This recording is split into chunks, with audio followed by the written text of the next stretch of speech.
What's the most creative way a parent can ruin their kid's childhood? Every few years, my family would make sure one of us kids would go missing for exactly 47 hours. Long enough for a police report, not long enough for a full investigation. My parents would collect the ransom insurance payout, usually around $50,000. Then miraculously, we'd escape and find our way home. They called it teaching us independence. Really, it was a business model. I watched my brother Daniel do his first fraud at 8 years old. My parents left him at a rest stop 4 states away with a burner phone programmed with one number. He had to wait exactly 47 hours before calling. They collected $45,000 from their kidnapping and ransom insurance policy while he slept in a storage unit they'd pre-rented. When he finally came home, my mother hugged him for the security cameras they knew insurance investigators might check. "We're just so grateful he's safe," she sobbed, mentally calculating the profit margin. One time, my sister Pia panicked and called 911 after only 6 hours. No payout. My parents spent months in the basement with her teaching her about family loyalty and following instructions. She never broke protocol again. I spent years preparing for my turn, learning bus routes, memorizing which hotels didn't check ID for their lobbies, which 24-hour businesses wouldn't question a kid hanging around. My father, who worked in insurance himself, drilled me constantly. "What do you say if someone asks why you're alone?" "I'm waiting for my mom. She's in the bathroom." "What if police approach?" "I got separated at the mall. My parents are probably looking for me." Wrong answers meant beatings about how private school tuition didn't pay itself. Everything changed when I turned 12. Mrs. DePillo, my geography teacher, mentioned something odd while grading papers. "Interesting that 3 of your cousins have gone missing and been found over the past decade. What are the odds?" My blood went cold. "Your cousin Liam mentioned the pattern before graduating," she continued carefully. "Said he wished someone had noticed sooner." She left articles on her desk about insurance fraud, how children involved in their parents' schemes were usually placed in foster care. The information terrified me. It was 5 to 10 years imprisonment, and everyone was involved: aunts, uncles, grandparents. It was the family business. My first turn came at 13. My parents dropped me at a truck stop in Ohio with $20 and a prepaid phone. The story? I'd been grabbed at a gas station while they were inside, escaped from the kidnapper's van, found my way to safety. The insurance payout would be $75,000. They'd upgraded their policy. I lasted 36 hours in that truck stop, slept in the bathroom stalls, ate from vending machines. When a trucker asked if I needed help, I almost broke. But I knew what would happen if I ruined this. College fund gone, family reputation destroyed, the business that paid for everything ended. When I stuck to the plan, my parents took me to dinner at a nice restaurant to celebrate. "You did good," my father said, sliding me an envelope with $1,000 cash. "You're cut." The breaking point was my cousin Lily. She'd just turned 8, the minimum age my family considered safe for the scheme. But her parents were getting greedy. They'd bought a special circumstances policy that would pay out $200,000. The catch? She had to show signs of trauma for it to pay the full amount. They were planning to leave her for 72 hours. In November, in Michigan. The night before Lily's turn, I made a choice. I slipped her my old smartphone with a video saved on it. 20 minutes of me explaining everything. Insurance documents I'd photographed. News articles about kids who died in similar schemes. "If you get scared," I whispered, "you call 911 immediately. Tell them your parents left you there for insurance money. Tell them you want to go to a safe home." They dropped her at a rest stop the next morning. I watched them drive away, leaving their 8-year-old daughter alone in freezing weather for money. But Lily was already like them. She waited the full 72 hours. Played the traumatized victim perfectly. The insurance company paid out the full $200,000. That's when I got the text. "Unknown number. We have documentation." I stare at my phone screen for 20 minutes straight. My hands shake so bad I almost drop it twice. Someone knows about the video I gave Lily. That means someone watched it. That means everything I explained about the fraud, all the insurance documents I took pictures of, all the dates and policy numbers, everything is now in someone else's hands. I delete the message and turn off my phone. My finger hovers over the power button for a second before I press it. The screen goes dark, but I know that won't make the problem go away. I shove the phone under my pillow and sit on my bed staring at the wall. My brain keeps running through possibilities. Maybe it's someone from Lily's family who found the phone. Maybe it's a teacher who saw something. Maybe it's someone way worse. I don't know which option scares me more. At dinner that night, my parents pop open a bottle of champagne. They're celebrating Lily's successful return and the $200,000 payout. My mother laughs about how perfect the timing was. My father raises his glass and talks about family loyalty. Every smile at the table feels like a mask. I wonder if the person who texted me is watching our house right now. Maybe they're sitting in a car down the street taking pictures of us through the window. I push roast chicken around my plate with my fork. The food tastes like nothing. My mother asks if I'm feeling okay. I tell her I'm fine, just have a lot of homework. She nods and goes back to discussing investment strategies with my father. I excuse myself early and head upstairs. My legs feel weird walking up the steps, like they might give out. In my room, I close the door and lean against it. I turn my phone back on and watch the screen light up. 3 more messages from the unknown number pop up immediately. The first one asks if I got their message. The second one says they need to talk to me. The third one says this is important and I shouldn't ignore them. My stomach twists into a knot. I realize ignoring them won't work. They'll just keep texting or maybe do something worse. I type out a response asking who they are. I delete it. I type something else asking what they want. I delete that too. I go through 5 different versions before I settle on something that sounds normal. I just type, "Who is this?" and hit send before I can change my mind again. The response comes back in seconds. My phone buzzes and I nearly throw it across the room. The message says there's someone who saw my video to Lily, the one explaining the insurance fraud, the one with policy numbers and dates. My vision gets blurry for a second. I have to blink a few times to clear it. That means they have specific details, not just guesses or suspicions. They know exactly what I told Lily. They probably have copies of the documents I showed her. I type back asking what they want from me. My hands are shaking again, and I have to retype the message 3 times to fix the spelling mistakes. They reply that they want to meet in person to talk about options for everyone involved. The words make me feel trapped. I'm stuck between being scared of my family finding out and being curious about who this person is. What if they're trying to help? What if they're trying to set me up? I don't know what to do, so I text back that I'll only do texts, no calls, no meetings yet. They say okay, and that they'll be in touch. The next 2 days are awful. I barely sleep at all. Every time my phone buzzes, I jump. Every notification sound makes my heart race. I check my messages about 100 times even when I know there's nothing new. My parents notice something is wrong. I'm distracted at breakfast. I'm quiet at dinner. I forget to do my chores. My father corners me after school on Wednesday. He asks if I'm having second thoughts about family business. His voice sounds calm, but his eyes look hard. I tell him I'm fine, just stressed about a history test coming up. He stares at me for a long time before he nods and walks away. I let out a breath I didn't know I was holding. Thursday morning, the unknown number sends a photo. It's a document, a claim form from one of Daniel's early frauds. I can see my parents' signatures at the bottom. The date is from 6 years ago. They have access to actual insurance records. This isn't just someone who found my video on Lily's phone. This is someone official, someone who works for an insurance company or the government or something. I spend the whole day at the school thinking about it. In study hall, I use the library computer to research insurance fraud investigations. I learn about special investigation units that insurance companies have. They're the people who catch fraud. They have access to all the claim records and can see patterns across different policies. I realize I might be talking to someone whose job is catching people like my family. That night, I text them directly. I ask if they work for an insurance company. They confirm they're with an SIU.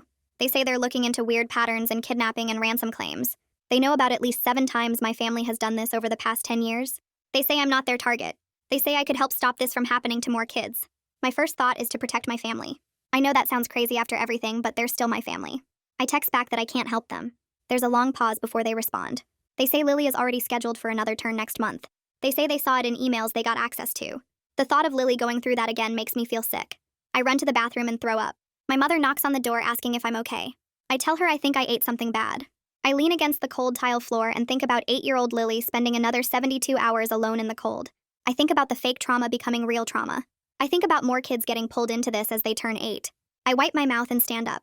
I look at myself in the mirror and barely recognize the person staring back. I walk back to my room and close the door. My phone sits on my desk where I left it. I pick it up and stare at the messages from the unknown number. The next morning, I start watching everything differently.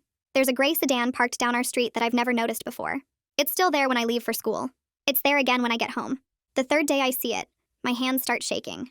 I don't know if my family hired someone to watch me or if it's the investigator keeping tabs. Either way, it means someone is paying attention to what I do.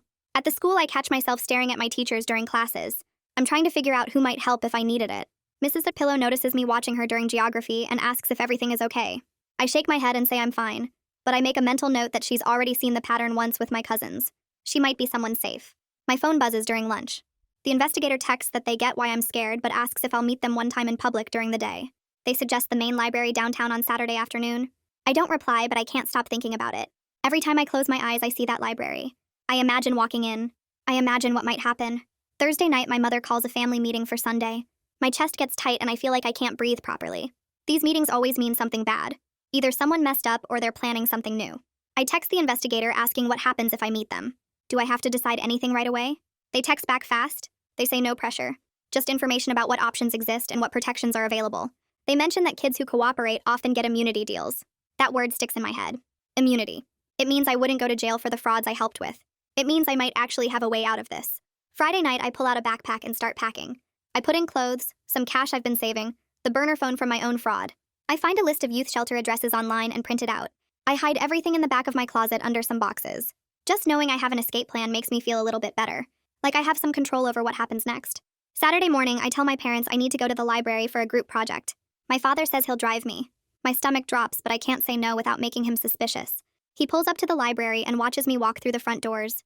I can feel his eyes on my back the whole way. I find a study room in the back corner and sit down. My hands won't stop shaking. I don't know if I'm actually going to go through with this meeting. A man walks up to my study room.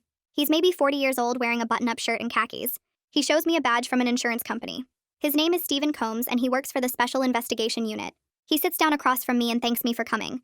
His voice is quiet and calm. He pulls out some papers from a folder. They're printed screenshots from my video to Lily. I can see the exact frames where I'm explaining the insurance fraud scheme. He's seen the whole thing. Every word I said. Every document I showed her. Stephen starts explaining that his unit has been watching weird patterns in kidnapping and ransom policies for 2 years now. My family's claims stood out because of how precise everything was. Always exactly 47 hours. Always successful escapes. Never any actual ransom demands made to police. He says the patterns are too clean, too perfect. He says they need someone on the inside to testify and help build a criminal case. I ask him what happens to kids who testify against their families. Stephen doesn't lie to me. He says it's complicated.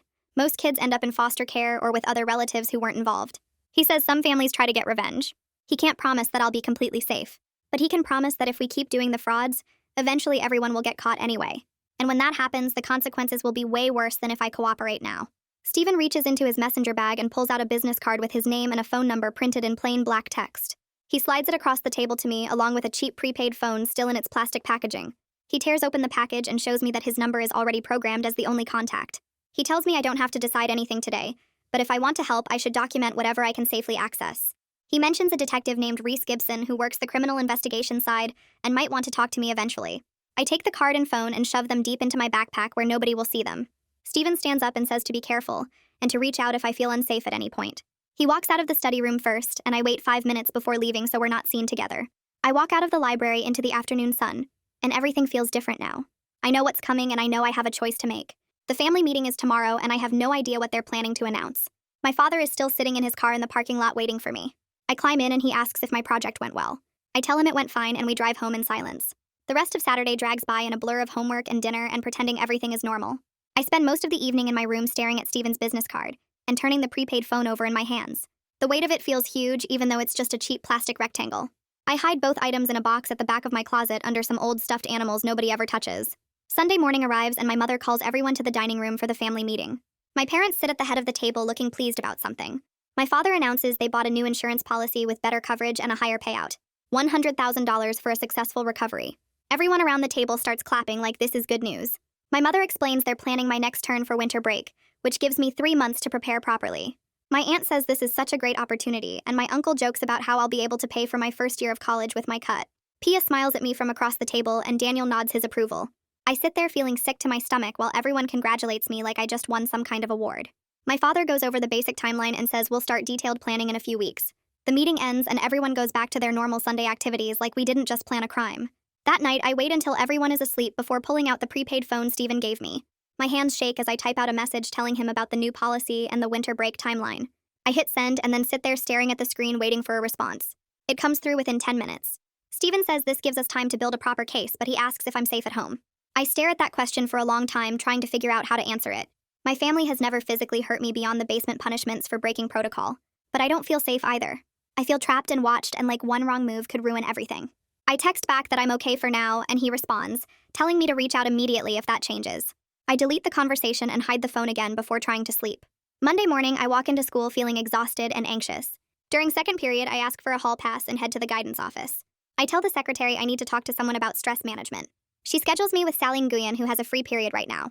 Sally is younger than most of the other counselors, and students say she actually listens instead of just lecturing. I sit down in her small office with its motivational posters and comfortable chairs. Sally asks what's going on, and I carefully explain that I'm worried about a family situation that might not be legal. I don't give her details, but I make it clear that I'm looking for information about my options. Sally leans forward and explains mandatory reporting laws in a gentle but serious voice. She tells me that if I disclose abuse or criminal activity involving minors, she is required by law to report it to authorities. The information makes my chest tight because I'm not ready for that level of intervention yet. But Sally also gives me a list of resources, including anonymous tip lines and youth legal services, where I can get advice without triggering reports. She writes down several phone numbers and website addresses on a piece of paper and hands it to me. She says her door is always open whenever I'm ready to talk more, and that I'm not alone in whatever I'm dealing with. I thank her and leave her office feeling slightly less trapped than before. That week, my father searches my room while I'm at the school, and I know because my hidden bag has been moved slightly from where I left it. Nothing is missing from the bag, which means he was checking to see what I had rather than taking it away. The violation makes me angry in a way I haven't felt before. This is my space, and he has no right to go through my things looking for evidence that I might betray the family. I want to confront him, but I know that would only make things worse. Instead, I move my important items to a new hiding spot behind a loose board in my closet that I discovered years ago. I put the prepaid phone and Steven's card in there along with the cash I've been saving. I use the prepaid phone to text Steven asking what kind of evidence would actually help his investigation. He responds with a detailed list: insurance documents showing the policies and claims, family communications about planning the schemes like emails or text messages, financial records proving the payouts went to my parents, testimony about how everything was planned and executed. I read through his list and realized that most of these documents are in my father's home office safe. I've seen him open it before, and I know the combination because I watched him enter it once when he didn't know I was standing in the hallway. Getting into that safe would be risky, but possible if I had the right opportunity. Wednesday night, my mother leaves for her book club meeting, and my father has to work late at the office. That leaves me home alone with Daniel, who is supposed to be watching me even though I'm old enough not to need a babysitter. We order pizza and eat it in front of the television. During a commercial break, I ask my brother if he ever thinks about what we're doing and if it bothers him. Daniel looks uncomfortable and shifts in his seat. He says it's just how our family works and that everyone does it. But his eyes tell a different story. I can see doubt there even if he won't say it out loud. I push a little harder and ask if he ever wanted to tell someone or get help. Daniel goes quiet for a long moment. Then he admits that he tried to tell a teacher once when he was 10 years old. But my father found out somehow, and Daniel spent a week in the basement learning about family loyalty. His voice is flat when he talks about it like he's describing something that happened to someone else. He says he learned that survival means compliance, and that fighting the system only makes things worse. I realize in that moment that my whole family is trapped by fear and learned behavior.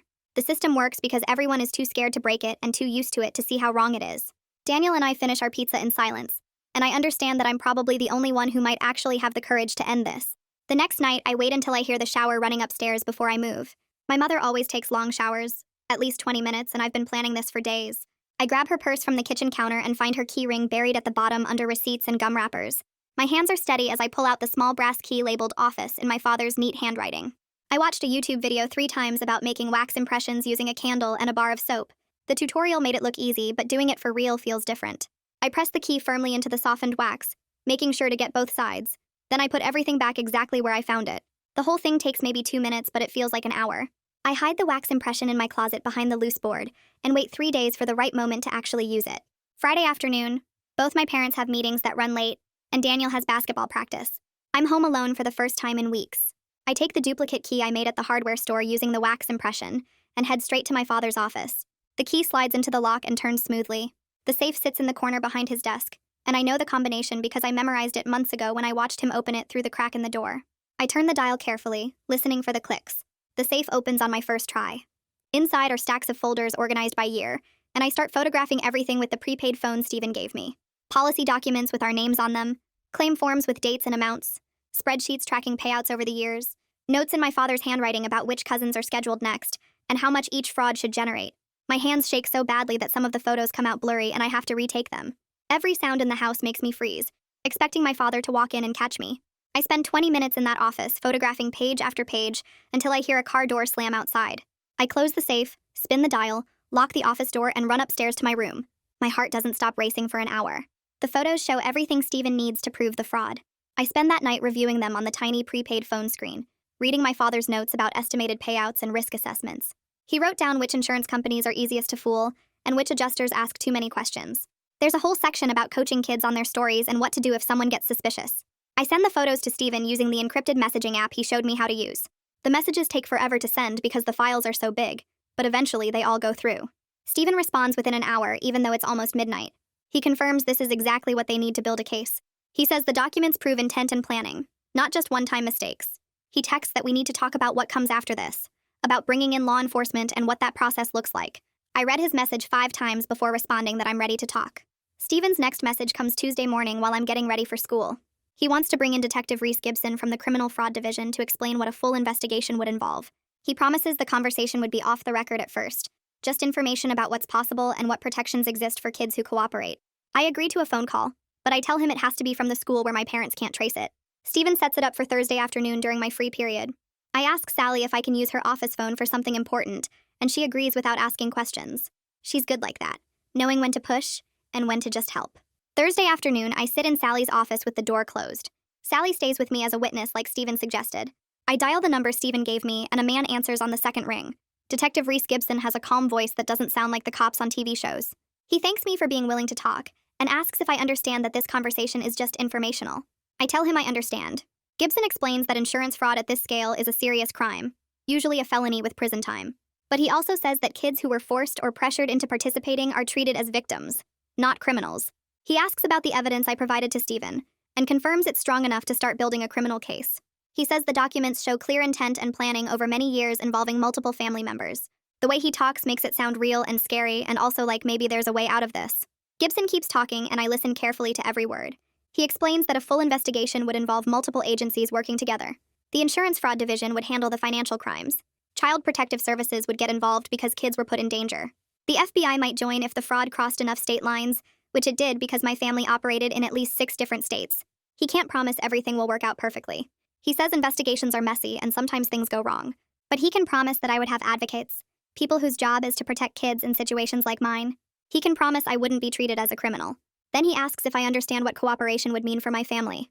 His voice gets quieter when he asks this, like he knows it's the hardest part. I tell Gibson I understand my parents would probably go to jail. My aunts and uncles too. Maybe even my grandparents if they were involved in planning. The thought makes me feel sick and relieved at the same time, which doesn't make sense, but that's how it feels. Gibson says that's a normal reaction. He says a lot of kids in my situation feel guilty about protecting themselves, like they're betraying their family by telling the truth. He suggests I think carefully about whether I'm ready for what comes after. He doesn't push me to decide right away. After we hang up, Sally squeezes my shoulder and asks if I'm okay. I nod even though I'm not sure. She says I'm brave for even considering this, and that whatever I decide, she'll support me. That weekend, my aunt and uncle visit with Lily. She's wearing new clothes and carrying new toys, everything bought with the money from her fraud. She shows me a tablet and a bike and a whole collection of dolls she picked out. My aunt brags about how well Lily handled everything, how mature she was, how she never broke character even when she got scared. Lily smiles and plays with her new things, but I watch her carefully. When my uncle closes a door too hard, she jumps and drops the doll she's holding. When my mother suggests Lily go play in the basement, she makes an excuse about wanting to stay upstairs. She doesn't like being alone in rooms anymore. I notice she keeps checking to make sure adults are nearby. The trauma they made her fake for the insurance payout is becoming real trauma, and she's only 8 years old. That realization makes my decision feel clear. I can't let this keep happening to more kids. Sunday night, I text Stephen using the prepaid phone.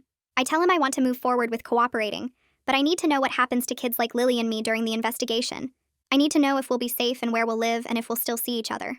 Stephen responds that he'll set up a meeting with a prosecutor who handles these cases. She can explain the process better than he can and answer questions about protective custody and foster placement. The meeting gets scheduled for Tuesday after school at a coffee shop across town, far from anywhere my family might go. Monday night at dinner, my father announces another family meeting for next weekend. He says it's time to discuss business expansion. He mentions that several younger cousins are turning 8 soon, and it's time to bring them into the program. He talks about it like it's a job training opportunity, something positive and beneficial. My mother adds that they've been researching new insurance companies with better policies and higher payouts. She says if they plan carefully, they could generate over $500,000 next year. Everyone at the table nods and smiles. Daniel asks about his cut if he helps train the younger kids. My sister Pia suggests creating a manual with tips and scripts.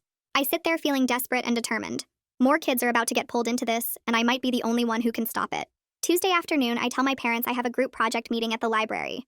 My father offers to drive me, but I say my friend's mom is picking me up. I take 2 buses across town to reach the coffee shop Stephen chose. It's a small place with mismatched furniture and local art on the walls, the kind of place where nobody pays attention to other people's conversations. Stephen is already there at a corner table. Sitting with him is a woman in her 30s wearing a gray suit. She stands up when I arrive and introduces herself as Rafaela Spears, assistant prosecutor. Sally came with me like she promised, and I'm grateful not to be alone for this. Rafaela shakes both our hands and suggests we sit down. She orders me a hot chocolate without asking if I want one, which feels motherly in a way that makes my chest tight. Stephen looks serious but not unkind. Rafaela opens a folder and begins explaining what happens when someone decides to cooperate with a criminal investigation. She opens a folder with forms and legal documents inside and starts explaining how everything would work if I decide to cooperate with their investigation. Her voice stays calm and professional as she talks about testimony and evidence and criminal charges. She says if I agree to provide formal testimony about the fraud schemes, the state prosecutor's office would file charges against all the adults who participated in planning or carrying out the insurance fraud. The charges would be serious because they involve children and multiple incidents across state lines. She explains that once charges get filed, Child Protective Services would step in immediately to remove kids from any homes where fraud was happening. I feel my chest get tight thinking about what that means for everyone. She says they would try to place kids with relatives who weren't involved in the schemes, but she can't promise I'd get to stay with family members I know. Some kids might end up in foster care if no safe relatives exist. The honesty feels scary, but also better than being lied to. Stephen adds that they've already identified several relatives in my extended family who don't appear connected to the fraud and might be placement options. Rafaela continues explaining that I would be protected from any retaliation attempts, with regular check-ins from law enforcement and CPS workers assigned to monitor my safety. Sally squeezes my hand under the table while I process all this information. I look at Rafaela and ask what happens to Lily and my other young cousins who already did frauds. My voice shakes asking the question because I'm scared of the answer. Rafaela's expression gets serious and she says all children would be removed from homes where fraud occurred, including Lily and the others. She explains that even though those kids followed their parents' instructions, they're still considered victims who need protection. The thought of my entire extended family getting broken apart feels huge and overwhelming. I think about holiday dinners and birthday parties and family vacations, all of it ending because of what I'm about to do. But then I think about more 8-year-olds like Lily spending 3 days alone in freezing weather, just so their parents can collect money. I think about the younger cousins my family mentioned bringing into the business next year. Rafaela sees me struggling with the decision and says, I don't have to answer right now. She slides a card across the table with her direct phone number written on it. She gives me 1 week to think about whether I want to proceed with a formal proffer agreement, which is the legal term for my cooperation deal. Stephen walks me and Sally out to the parking lot after the meeting ends. He reminds me that I can call him anytime if I feel unsafe or if my family suspects anything. Sally drives me home and I stare out the window the whole way, feeling like I'm carrying a weight that's too heavy to hold. The next week feels like torture as I watch my family do normal everyday things while knowing everything is about to explode. My mother sits at the kitchen table on Monday morning talking about vacation plans for next summer. She's looking at beach house rentals and asking if I prefer Florida or South Carolina. I eat my cereal and nod at appropriate times while thinking about how she might be in prison next summer. My father helps me with math homework Tuesday night, sitting next to me at the dining room table and explaining fractions in his patient-teacher voice. He points at the problems and shows me shortcuts for solving them. I want to scream that he taught me shortcuts for insurance fraud, the same way he's teaching me shortcuts for math. I feel like I'm living in 2 different realities that exist in the same space. One reality is the normal family life with homework help and vacation planning and regular dinners together. The other reality is the truth underneath, where everything is built on crime and lies and using kids for money. My brain can't figure out how to hold both realities at the same time. I keep catching myself almost forgetting about the decision I have to make, getting pulled into the comfortable routine of family life. Then I remember what's real and what's fake, and I feel sick all over again. Wednesday after geography class, Mrs. The Pillow asks me to stay behind while other students file out to the hallway. She closes the classroom door and sits on the edge of her desk looking at me with concerned eyes. She says she's noticed I seem really stressed lately and wanted to check if everything is okay. Her voice is gentle and careful, like she's trying not to scare me. She mentions that she remembers our conversation from years ago about my cousins who went missing and were found. She says she's been thinking about that pattern and wants me to know I can talk to her if I need help with anything. The kindness in her voice almost breaks me completely. I feel tears starting in my eyes and I have to look down at my shoes to stop them from falling. I manage to say I'm fine, just worried about some family stuff. Nothing serious. She doesn't push, but she writes her cell phone number on a sticky note and hands it to me. She says to call or text anytime, even outside school hours, if I need someone to talk to. I take the note and shove it in my backpack, then practically run out of her classroom before I start crying for real.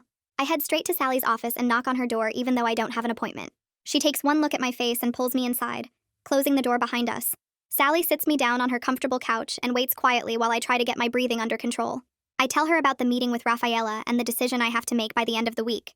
I explain how I feel like I'm destroying my whole family by choosing to cooperate. Sally listens without interrupting, and then she says something that helps more than anything else. She reminds me that I'm not responsible for my parents' choices or their criminal behavior. She says they made decisions to commit fraud and involve children in their schemes, and those were their choices, not mine. She tells me that choosing to protect other kids from going through what I went through doesn't make me a bad daughter. She says it makes me brave and strong and caring about people besides myself. Her words help, but the guilt still sits heavy in my chest like a rock I can't move. I ask what happens if my family hates me forever after this. Sally says that might happen and she can't promise it won't. But she also says that sometimes doing the right thing means accepting painful consequences. She reminds me that Lily is only 8, and there are other young cousins who haven't been used for fraud yet. I could be the one who stops that from happening to them. We sit together for the rest of lunch period and she doesn't make me go back to class. She writes me a pass saying I had a counseling session and sends me to my afternoon classes when I feel more steady. Thursday night after dinner, I go to my room and close the door. I take out the prepaid phone Stephen gave me and stare at Rafaela's card for 10 minutes before I can make myself dial her number. She answers on the second ring and her voice sounds professional but not cold. I tell her I've made my decision and I'm ready to proceed with cooperation. My voice shakes saying the words out loud because they feel so final and huge. Rafaela says she's glad I called and that she knows this wasn't an easy choice. She explains that she'll schedule a formal proffer session for Monday morning, which means I'll have to miss school. She says the session will take several hours as I provide detailed testimony about everything I know regarding the fraud schemes. Stephen and Detective Reese will both be there to take my statement. She asks if I want Sally present as my support person, and I say yes immediately. Having Sally there will make the whole thing feel less scary.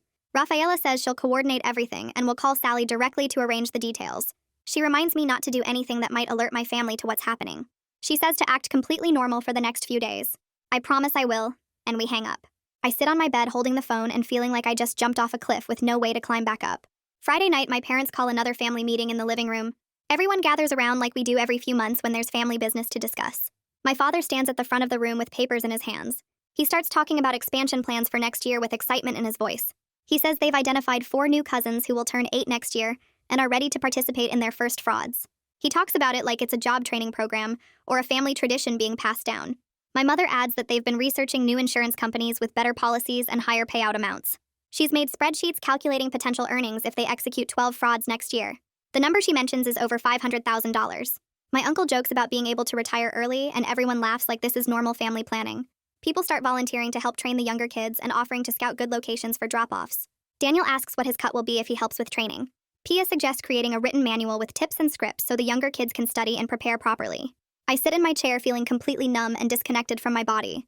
I look around at my family members' faces, seeing their excitement and pride about expanding the criminal operation. I think about how in just a few days, police will be arresting most of the people in this room. I think about how I'm the one who's going to make that happen. Everyone is smiling and planning and celebrating, and I'm sitting here knowing I'm about to destroy all of it. The meeting ends with my father assigning everyone tasks for the expansion project. I go upstairs to my room and close the door, feeling like I might throw up. Over the weekend, I take out a notebook and start writing down everything I remember about every fraud I witnessed or participated in. I start with Daniel's first fraud when he was 8 and I was 6. I write down the date as close as I can remember it, the location where they left him, how long he was gone, how much money they collected. I move through the years, listing each incident I know about, my own fraud, Lily's fraud, my cousin's frauds. I include every detail I can remember about how the schemes were planned and executed. I write down conversations I overheard about buying policies and filing claims. I list the insurance companies my family used. I note which relatives were involved in planning versus which ones just knew about it. The timeline goes back 10 years and includes at least 15 separate incidents that I know about for sure. There might be more that happened before I was old enough to understand what was going on. Writing it all out makes the scale of what my family has done feel real and horrible in a way it didn't before. Seeing it listed on paper, incident after incident, year after year, makes me realize this isn't just a few bad choices. This is an organized criminal operation that's been running for over a decade. I fill 12 pages in my notebook with details and dates and names. My hand cramps from writing so much.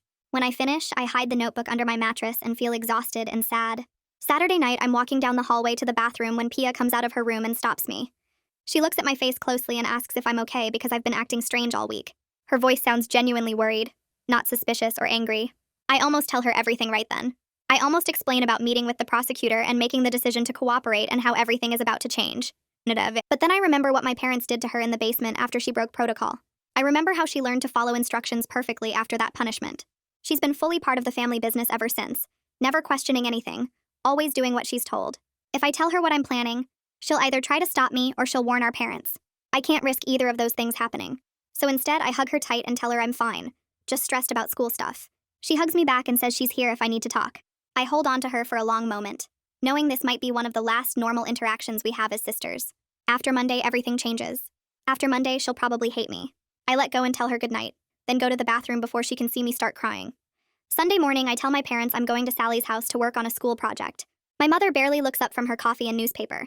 My father reminds me to be home by dinner. I ride my bike to Sally's house with my backpack heavy on my shoulders. Inside the backpack, I packed a real bag with important items I might need if I have to leave my home suddenly. I included my birth certificate that I found in my father's office safe. I included my social security card. I packed my favorite photos from family vacations and holidays, the good memories I want to keep even though everything is about to fall apart. I included my favorite books, the ones I've read so many times the pages are worn soft. I packed some clothes and basic supplies. Sally answers her door and lets me inside. I explain that I need her to hold this bag for me in case something goes wrong and I need to leave my house quickly. She takes the bag without asking questions and puts it in her hall closet. She says it will be safe here and I can come get it whenever I need it. Having my important things stored somewhere else, somewhere my family can't touch them, makes the upcoming week feel slightly less scary. I know that no matter what happens, I have some piece of my life protected and separate. Sally makes me hot chocolate and we sit at her kitchen table not talking about Monday, just being quiet together. When I ride my bike home later, my backpack is empty and light, but I feel like I can breathe a little bit easier knowing part of me is already safe. Monday morning arrives and Sally picks me up at 7, earlier than school usually starts, and drives downtown to the prosecutor's office. The building looks official and serious with metal detectors at the entrance and security guards checking IDs. I show my school ID and they wave me through after checking Sally's credentials. Stephen and Reese wait in a conference room on the third floor, along with Rafaela and another woman who introduces herself as the stenographer, who will record everything I say. The room has a long table, uncomfortable chairs, and a recording device set up in the center. Rafaela explains the proffer agreement one more time, making sure I understand that my cooperation means immunity from prosecution for my own participation in the frauds. I sign papers that Sally helps me read through, and then we start. The session lasts 4 hours with only one short break. I explain everything from my earliest memories of Daniel's first fraud when I was 6 years old. I describe how my parents planned each incident, selecting locations and timing everything precisely. I talk about the storage unit rentals, the burner phones, the practice sessions where they drilled us on what to say. I explain the punishment system, how Pia spent months in the basement after calling 911 too early, how that taught the rest of us to follow instructions perfectly. I describe my own fraud at the truck stop in Ohio, the fear and loneliness of those 36 hours, the relief when it ended, and the guilt about taking my cut of the money. Rafaela asks specific questions about policy numbers and payout amounts, and I give her everything I remember, plus what I photographed from my father's safe. Stephen asks about the extended family involvement, so I list aunts and uncles and cousins who participated over the years. Reese wants to know about Lily's 72-hour ordeal, so I explain the special circumstances policy and how her parents plan to leave her longer in colder weather to generate more trauma. The stenographer's fingers move constantly across her keyboard, recording every word. During the break, Rafaela brings me water and a granola bar from the vending machine. She sits across from me and explains that based on my testimony and the documents I provided, they have enough evidence to charge multiple adults with insurance fraud, child endangerment, and conspiracy. She says the fraud charges alone carry 5 to 10 years and the child endangerment adds more time. I ask if I'll have to testify in court, and she says probably not, because most cases like this end in plea deals once defendants see the evidence. She promises that my cooperation means I won't face any charges, that I'll be treated as a victim rather than a participant. The investigation will take several weeks to build properly before they execute warrants and make arrests. They need to coordinate with CPS to have placement ready for all the kids who will be removed from homes. After the session ends, Reese walks with me and Sally to the elevator. He explains that removing multiple children from multiple homes requires careful planning with social services. He estimates 2 to 3 weeks before they're ready to move. I ask if I have to go home during that time, and he says yes for now. But they'll move quickly if I feel unsafe or if my family suspects anything. He gives me his direct cell number and tells me to call immediately if anything changes. Sally drives me to the school for the afternoon classes, and I sit through history and English feeling like I'm watching everything from far away. The next 2 weeks are the strangest of my life. I live my normal routine knowing everything is about to explode. My parents discuss plans for my winter fraud, talking about which truck stops have good security cameras nearby for the fake abduction story. My mother shows me weather forecasts for different locations, trying to pick somewhere cold enough to seem dangerous, but not actually deadly. Pia does her homework at the kitchen table and Daniel practices basketball in the driveway. My extended family texts in the group chat about Thanksgiving plans and Christmas shopping. I read every message knowing that in a few weeks most of these people will be in jail. Stephen sends me updates every few days through encrypted messages on the prepaid phone. He texts that subpoenas were issued for financial records from multiple insurance companies. He tells me they obtained search warrants for 5 different homes. He mentions coordination meetings with CPS to arrange temporary placements. Each update makes my stomach twist with this weird mix of anticipation and dread. Sally checks on me every day, calling me to her office during lunch periods just to make sure I'm okay. I spend those lunch breaks in her office instead of the cafeteria, and she never pushes me to talk, just lets me sit there feeling less alone. Wednesday of the second week, my father gets a phone call during dinner that makes him pause with his fork halfway to his mouth. He listens for a few minutes, asks some questions, then hangs up looking slightly concerned but not alarmed. He tells my mother that the insurance company wants to do a routine audit of our policies, some kind of random quality check. My mother asks if that's normal, and he says it happens sometimes, probably just verifying their records after paying out so many claims over the years. He actually laughs and says they probably want to make sure their good luck customers are legitimate. I keep eating my pasta and pretend to be focused on my food, but inside I'm screaming because I know this is Stephen's unit tightening the investigation. I have to hide every reaction, every sign that I know what's really happening.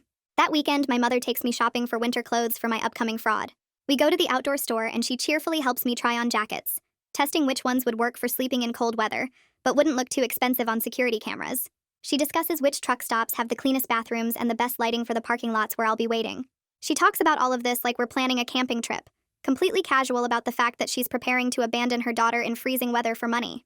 The disconnect between her attitude and the horror of what she's planning makes me feel sick. I try on a blue jacket and she approves it, saying it will show up well on camera footage. Monday morning of the third week, Sally calls me out of first period math class. I walk to her office and find Stephen waiting there with her. He looks serious and tells me that warrants will be executed Wednesday morning at 6 a.m. across all family homes at the same time. CPS will take custody of all minors, which means me, Daniel, Pia, Lily, and 4 younger cousins.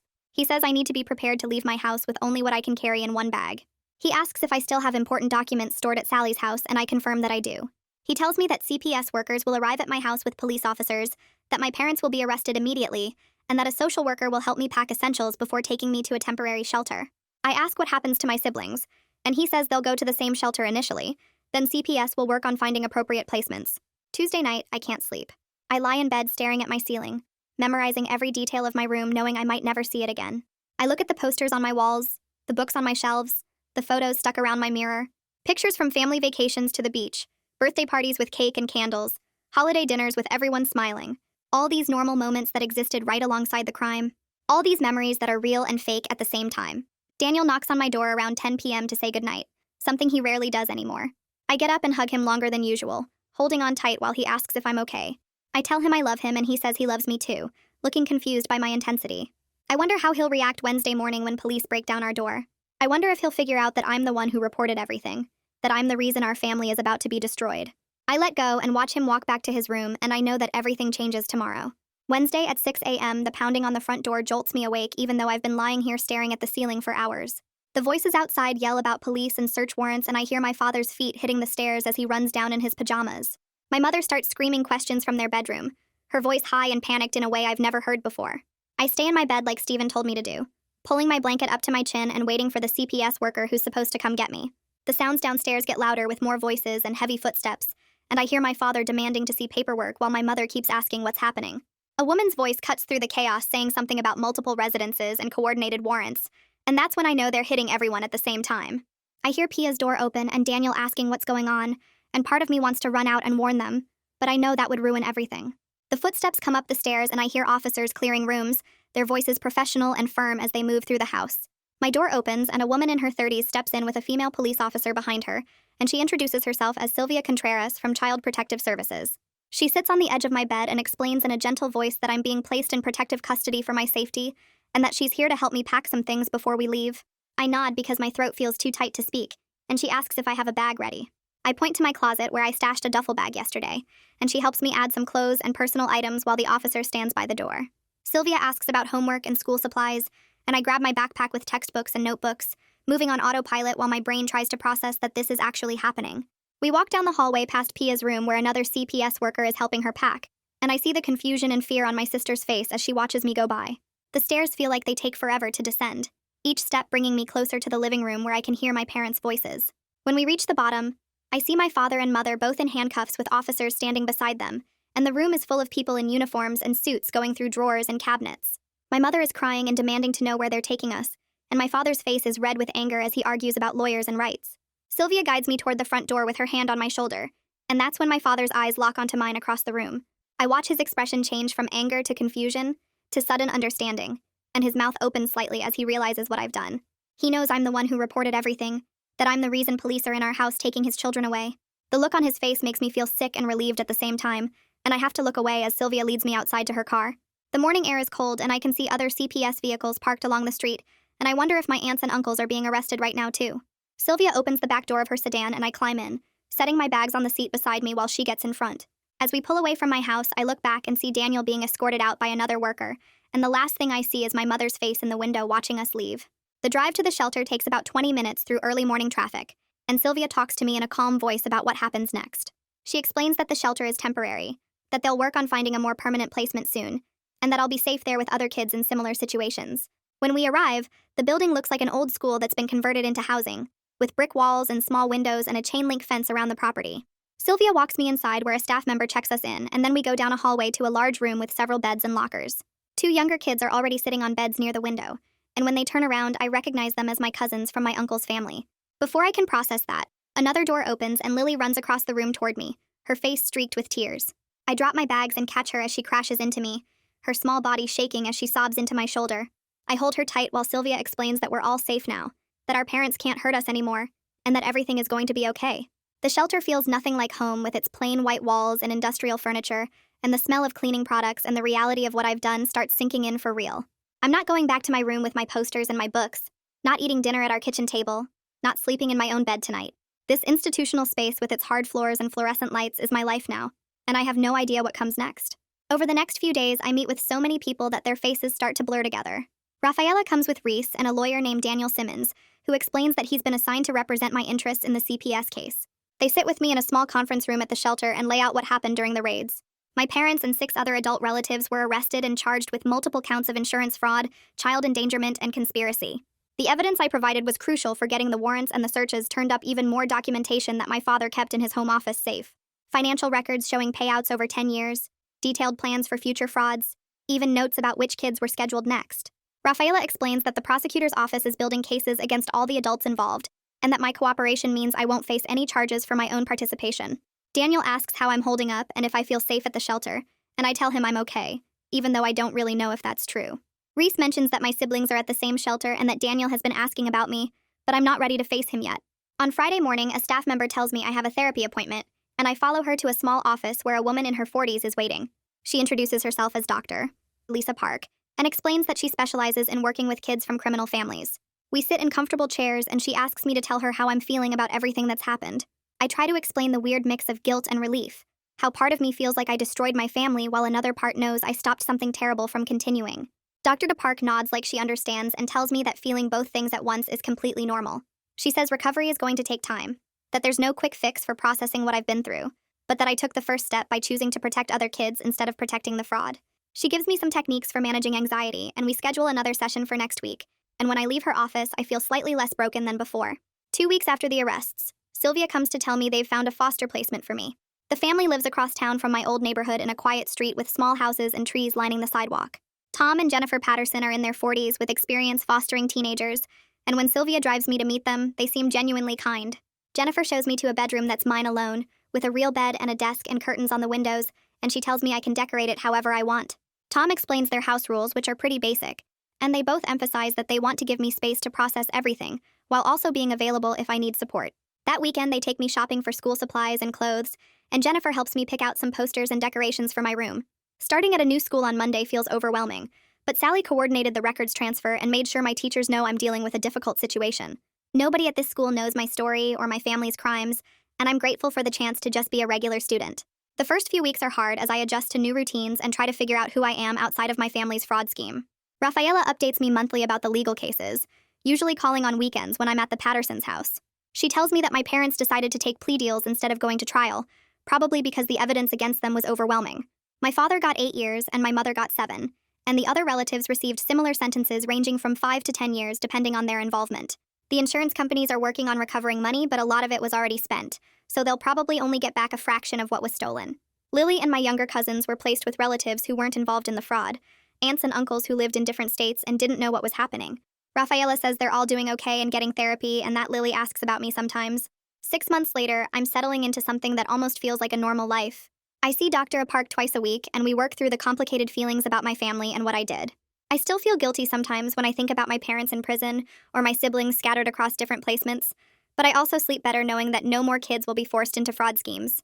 The Pattersons are helping me plan for high school next year, and Jennifer took me to visit a few schools so I can decide where I want to apply. Sally checks in with me regularly and has become someone I trust, and she tells me she's proud of how far I've come. I'm starting to believe that I can have a normal life, that I don't have to repeat the cycle my family trapped me in. I'll never forget where I came from or what my parents did, but I'm learning that I can choose a different path. The fraud scheme that defined my childhood doesn't have to define my future, and maybe someday I'll be able to help other kids who are trapped the way I was.